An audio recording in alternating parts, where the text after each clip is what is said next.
ایک بار ایک غریب آدمی حضرت موسیٰ علیہ السلام کے پاس آیا اور آپ سے اپنی پریشانی کے بارے میں عرض کرنے لگا، اے موسیٰ علیہ السلام، آپ کلیم اللہ ہیں، آپ اللہ سے عرض کریں کہ وہ میرا رزق بڑھا دے۔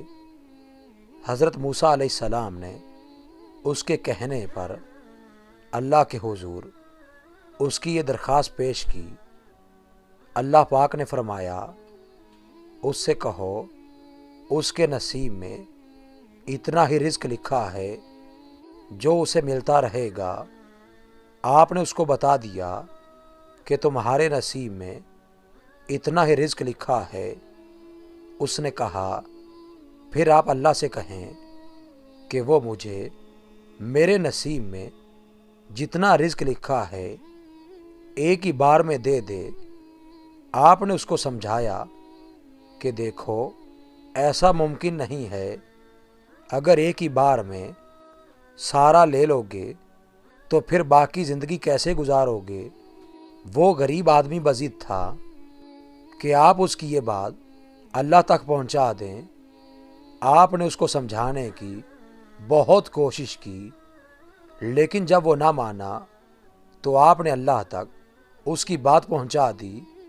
حالانکہ اللہ ہر بات سے بخوبی واقف ہے۔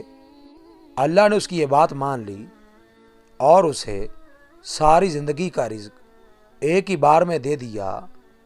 جب اس کو رزق ملا تو اسے احساس ہوا کہ باقی غریبوں کا بھوک سے کیا حال ہوگا۔ یہ سوچ کر اس نے غریبوں میں اعلان کر دیا کہ جو بھی مفلس ہو، جس کو بھی کھانا نہ ملتا ہو، وہ میرے پاس سے آ کر کھانا کھا لے۔ غرض اس نے لنگر خانہ کھول دیا۔ غریب اور مفلس آتے رہے اور وہ دل کھول کر ان کو کھلاتا رہا۔ ایک ہفتے کے بعد حضرت موسیٰ علیہ السلام اس کے گھر کے سامنے سے گزرے تو اس کا لنگر خانہ ویسے کا ویسے ہی غریبوں اور مفلسوں سے بھرا پڑا تھا۔ آپ واپس آ گئے۔ پھر آپ ایک مہینے کے بعد اس کے گھر آئے تو یہ دیکھ کر حیران رہ گئے کہ اس کا گھر اب بھی غریبوں اور مفلسوں سے بھرا ہوا تھا۔